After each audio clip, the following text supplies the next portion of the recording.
เอากราบสบายดีเด้อมีเอฟซีทางฝั่งลาวทางไทยต่างประเทศน้องมณิกามาพบมาพอกับน้องทงแล้วก็น้องชาน้องเพื่อนพี่น้องเอามณิกาทางน้องทงกาพากันมากินข้าวกับต้ม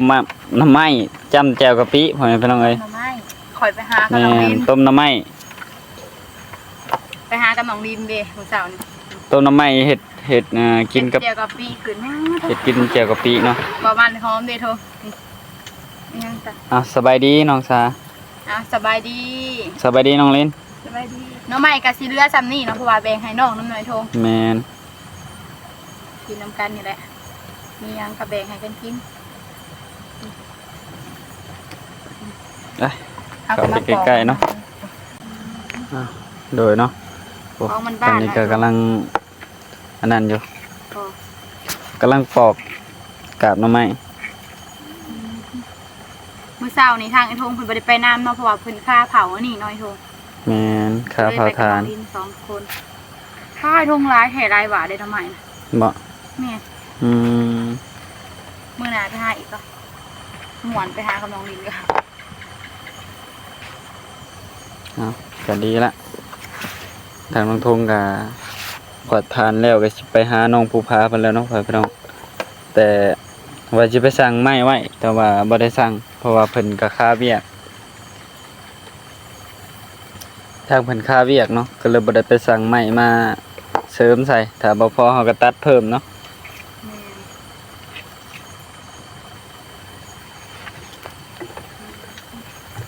ยังน้องลินเบิ่งน้องบ่ทางน้องเพิ่นก็กินอยู่พูดน้อยทงแจ่วกับปิกะสีแดงนี่เนาะ ใส่มะเขือหลายจากไอ้ทงสิกินได้หรือบ่ แม่นทางน้องทงก็หาแผนว่าอยากย้ายหม่องจูดใหม่เนาะพี่น้องทางน้องทงก็เสียดายเอาขี้เลื่อยมาเลยอยู่นี่มันแบบมันควันใส่ หมู่บ้านเนาะ หมู่บ้านเขาเนาะพี่น้องเพราะว่าทางน้องทงอยู่ทางอันนี้เลย อยู่ทางลมมันผัดไปเลยพี่น้องควันทางน้องทงก็ปล่อยบ่ค่อยแห้งปานใดเนาะแต่ว่ามันก็ ลมไปหดฝุ่นเด้ แต่ก็ลมผัดไปเขาว่าควันพี่น้องเอ้ยก็สิย้ายไปเฮ็ดเตาถ่านพุ่นแหละย้ายไปเฮ็ดอยู่เตาถ่านหม่องน้องทุงเคยไปเฮ็ดพุ่นเนาะเพราะว่ามันก็บ่มีควันบ่มีหยังแน่ แบบมันเป็นหมู่บ้านเตาถ่านเนาะ แม่นมีควันก็บ่เป็นหยังดอกเพราะว่าแถวนั้นมันบ่ค่อยมีเทือนคนปานใด บอกบ่ได้ไว้ทงหรือว่าพอก่อนเพิ่น พอก่อนก็ได้ เป็นนึงเอาเบิดก่อนน้อยๆน้องลินหิวข้าวแล้วบ่น้องลิน น้องลินหิวเลยจะได้ทงเด้เป็นหยังเด้อพอก่อนอดเอาเดี๋ยวพอก่อน มีแต่สิได้หนขี้เลื่อยไปหนขี้เลื่อยมาแหละ น้องลินหิวเขาวแห้งเลยทุกหนึ่งเด้อดีดชุดแล้วน้องเป็นหิวเขาวเลยเนาะแล้วน้องมีบัตรเรียบร้อยพอก็น้อยทุก พอก่อนก็ได้ นี่แหละนี่เรือหน่อใหญ่ปะ โอเคปลาทุก ตอนนี้ก็กำลังเตรียมตัวพากันกินข้าวเนาะพี่น้อง คนนึงคนไหน อ้าวโดยเนาะมาเด้อมากินข้าวนำกันเนาะ มาเด้อมากินข้าวเจียวกะปิแล้วก็มีหน่อไม้ต้มเนาะหิวข้าวแล้ว สบายดีเด้อแม่ มาเด้อแม่เอฟซีมากินข้าวน้ำน้องสาน้องลินแม่เอฟซีกินข้าวเนี่ยนั่งกินข้าวเด้อย ามเอาให้นี่ โดยได้ไว้โทษเตียงเขาเห็ดแบบนี้แล้วมันกระสีเป็นแบบนี้เลยจำเจ้าพี่แซ่บแซ่บเลยโทษเป็นอะไร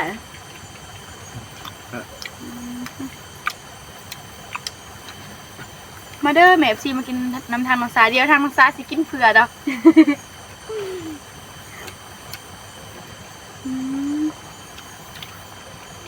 จำน้ำพริกกะปิเนาะ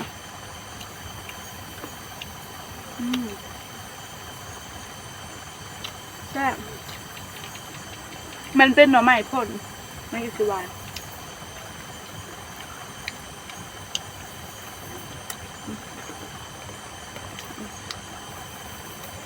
อัน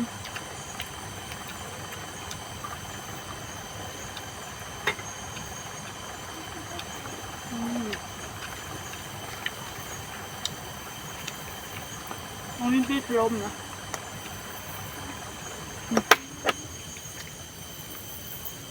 ยันเขาแกงนะ เขาเป็นเย็นกว่า แม่ยันเขายิน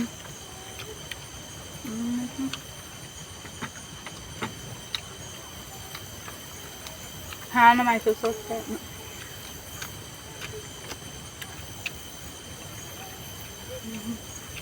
กินน้องลิ้นกิน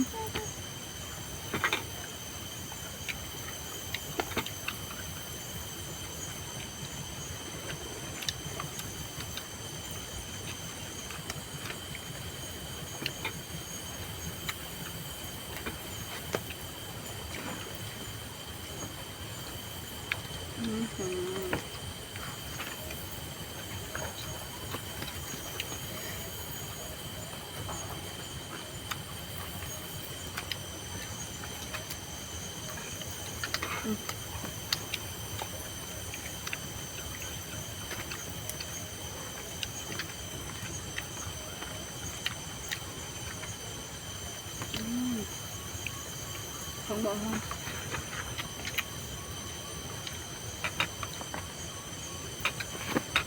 กินนะน้องลิ้นคือกินข้าวหน่อยอ่ะ คืออิ่มไปเลย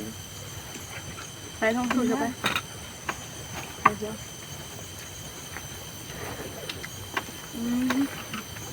น้องลิ้นมันอิ่มไว้แห้งเนาะ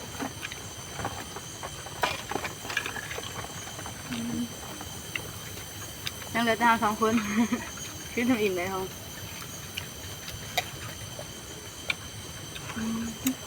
กินจะอิ่มมาแล้ว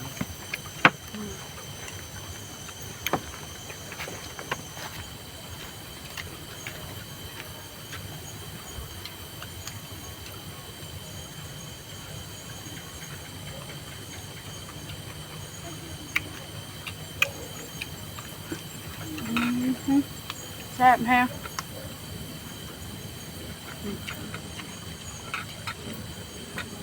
กินไอ้ห้อง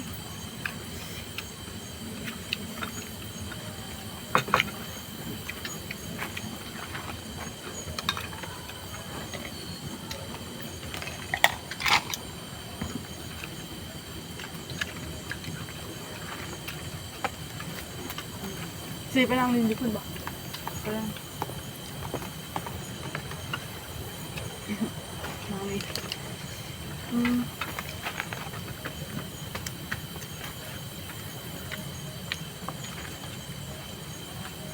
นี่น้ำใหม่ฝนเนาะมันอยู่สีขาวนี่นี่ทองจุดตัวขาว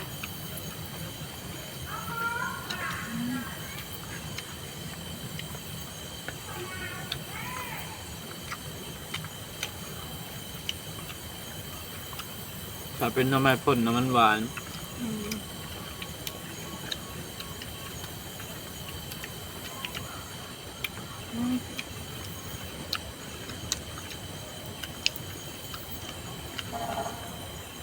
พากันกินจนประยุทธ์เนาะแสบแห้ง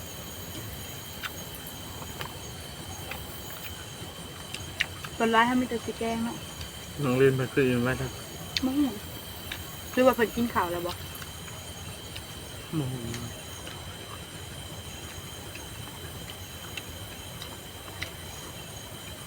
ต้องใส่เพิ่นกินข้าวแล้วเนี่ยมันยังเพชร ยังเพชรไป เพชรหลง แถวนี้มีมาตะกะแตนวะ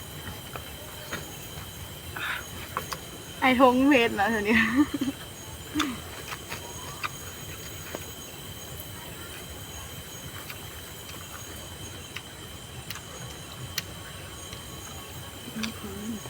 อร่อยเยอะสุด เดี๋ยวแซ่บแล้วแซ่บจะเพชร แซ่บกว่ากินหลายๆบอกไอ้ทงแซ่บกว่ากินหลายๆ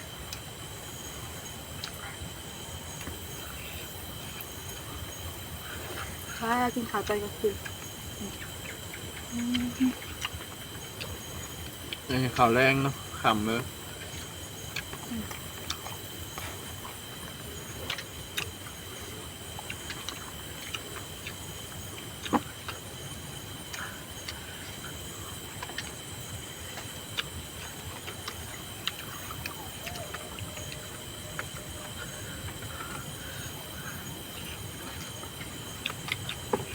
ไอ้ท้องฮึดนะ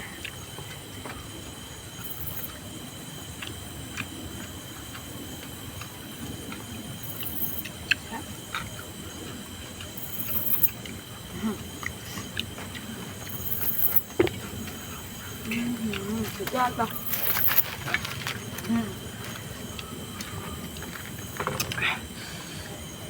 ครับเผ็ด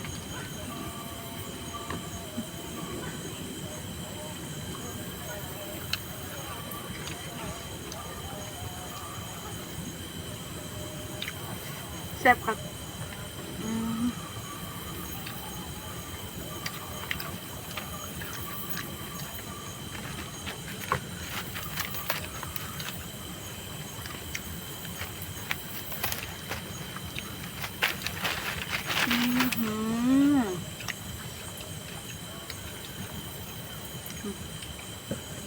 ป้าข้าวหมูชมกินแซ่บเนาะเอาบอลละไหม ว่าเอ้ยมาบ้านนี่ อิ่มแล้วบัดนี้ เพิ่นหิวข้าวแห้งเนาะเพิ่นกินเอายังเหลือแต่ทางซ้ายแหละยังบ่อีกกินข้าวหลายแล้ว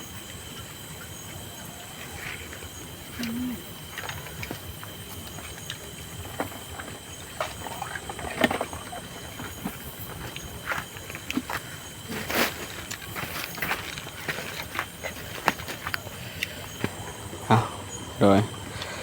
ตอนนี้เพชรยังบ่หายเลย เพื่อครับ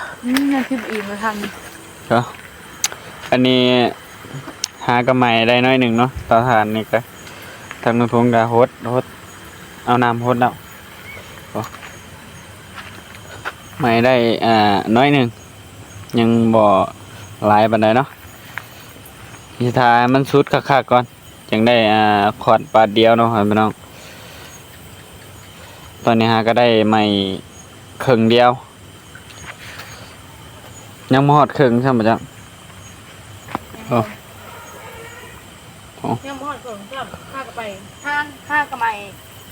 ได้ปากจูดมานั่นเดียว ห้ากระไหมกลายบักจูดน้อยเดียวเนาะก็ถือว่าเกือบครึ่งละทางนนทงยังบ่ได้แป้งเบิ่งหูแป้วอยู่เนาะยังสิได้แป้งหูแป้วผมเนาะอัดไว้ก่อนเพราะว่าเพิ่นคนอยู่แถวใกล้ๆนี่ควันเพิ่นว่าใกล้ก็บ่ได้ใกล้ปานใดเนาะใกล้เติบเนาะพี่น้องแต่ว่ามันเพิ่นว่ามันควันทางนนทงก็เลยสิอัดหูแป้วไว้ก่อนเพออยู่แถวนี้มันลมมันลงมาทางนี้เนาะเพราะว่าทางนี้มันเป็นเฮือนคนทางนี้เนาะพี่น้องลมมันตีกลับคืนเนาะแซ่บลมมันตีแบบตีควันไปทางหลังหรือว่าทางก้นมันเนาะถ้าว่าลมมันเป่าไปทางหัวมันก็คือสิดีมันก็บ่ควันทางแม่จูดกับแบบนี้แหละเนาะพี่น้องมันควันไปใส่เฮือนคนพี่น้องเอ้ยแต่ก็แม่ก็จำเป็นได้อยู่ถ้าควันก็มีแต่ผ่อนควันลงเนาะพี่น้องแต่น้องทงก็อยากปล่อยแห้งๆในจักหน่อยเนาะเพราะว่าอัดไว้หลายก็ยันมันมอดพี่น้องเอ้ยยันไฟดับเนาะอันนี้ก็สำหรับน้องทงน่ะบ่ได้แห้งปานใดเนาะควันนี่อันนี้มัน แบบนี้ธรรมดา มันผิวออกตามหัวมันซื่อๆนี่ก็นะมันผิวออกตามมันถึงหัวมันเนาะอันนี้หมองแป้วมันก็ควันออกน้อยหนึ่งเนาะพี่น้องเนาะควันบ่ได้หลายทางคู่ที่น้องทงเจาะไว้หมองที่น้องทงเจาะเป็นห หูควันมันเนาะมันออกทางหัวพี่ลายกว่าเพิ่นก็เลยควันไว้พี่น้องเอ้ยเอาไว้ทางน้องทงก็คือสิได้หาวิธีอัดไว้เนาะพอบ่ให้เพิ่นควันไว้พี่น้องถ้าว่าเพิ่นอันนั้นมาแล้วเพิ่นสิว่าใช้ได้เนาะพี่น้องอันนี้ก็ถือว่าควันก็แบบบ่แห้งปานใดแต่เพิ่นว่ามันแห้งเนาะ ถ้าเฮาอัดแล้วมันน่ะสีไผ่มันสิติดเพราะว่าเฮาถูกมือแรกเลย พอให้มันควันออกน้อยๆหนึ่งก็ได้เนาะพี่น้องเนาะแต่ว่าเรื่องใหม่เนี่ยมันใหม่ซ่าเนาะพี่น้องเนาะมันใหม่ซ่าเนี่ยถ้าว่าเฮาอัดหูไว้เลยเบิดหูกะจงไว้ดามหูกะมันอยากใหม่ซ่าๆเนี่ยจังหน่อยไพ่มันก็ต้องใหม่ไปข้างนั้นข้างนี้ถ้าว่าไพ่มันถ้าเฮาอัดหูแปรไว้ไพ่มันก็อยู่หม้องเก่าเนาะมันก็สิใหม่มาแต่ทางหน้าสมมุติว่าเฮาจงไว้แต่ทางหัวมันก็ตรงมาแต่ทางหน้าเนาะทางข้างมันก็สิบ่ใหม่ออกไป ว่าอิ่มคักแซ่บอิ่มคักโททางลูกสาวมันก็อิ่มแล้วบาดนี่อิ่มข่าวแล้ว โดยทางน้องทงก็สิได้จบคลิปไว้เพียงเท่านี้เนาะก็ขอบคุณเนาะทาง MC เปิดทุกคนเนาะที่เบิ่งคลิปของน้องทงแต่ต้นจนจบที่ผู้ความโฆษณาเนาะทางน้องทงก็สิขอลาไปก่อนเนาะพี่น้องเดี๋ยวมาพอกันในคลิปหน้า ลิ้น ทางน้องทงก็สิขอลาไปก่อนขอกล่าวคำว่าสบายดี